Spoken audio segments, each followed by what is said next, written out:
Leo tarehe 26 mwezi wa 8 2026 jijini Dar es Salaam vilifanyika vikao vya kamati kuu na halmashauri kuu ya CCM chini ya mwenyekiti wake Dr. Samia Suluhu Hassan ambaye pia ni Rais wa Jamhuri ya Muungano wa Tanzania. Kamati kuu na halmashauri kuu zilikuwa na ajenda za jumla ambazo zilijadiliwa, na kati ya ajenda zilizojadiliwa leo kulikuwa na swala la nidhamu na maadili ambalo lilikuwa linamkabili mwanachama mwandamizi wa chama chetu, mjumbe wa kamati kuu na halmashauri kuu, ndugu Balozi Dr. Emmanuel Nchimbi.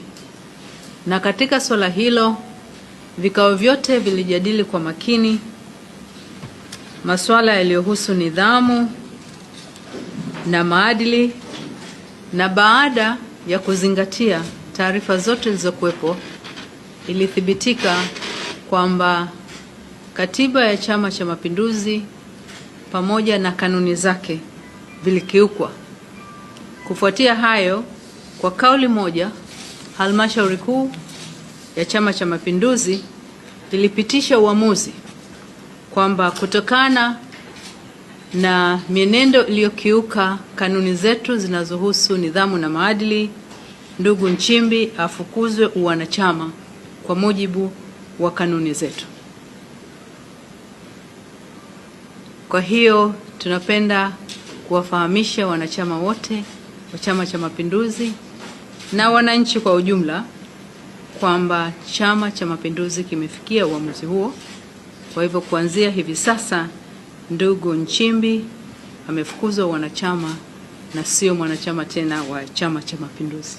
Uamuzi mwingine wa muhimu uliofanywa na halmashauri kuu ya CCM Taifa na ni kupokea na kupitisha jina katika hatua ya awali ya mtu ambaye atapendekezwa kwa mujibu wa taratibu za katiba kuwa makamu wa rais wa Jamhuri ya Muungano wa Tanzania, na huyo ni ndugu Deogratius John Ndejembi.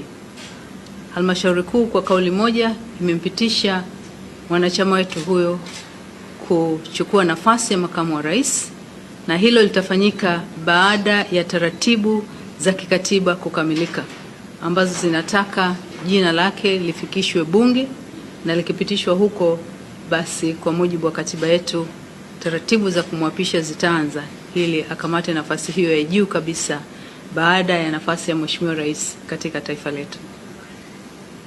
Asanteni.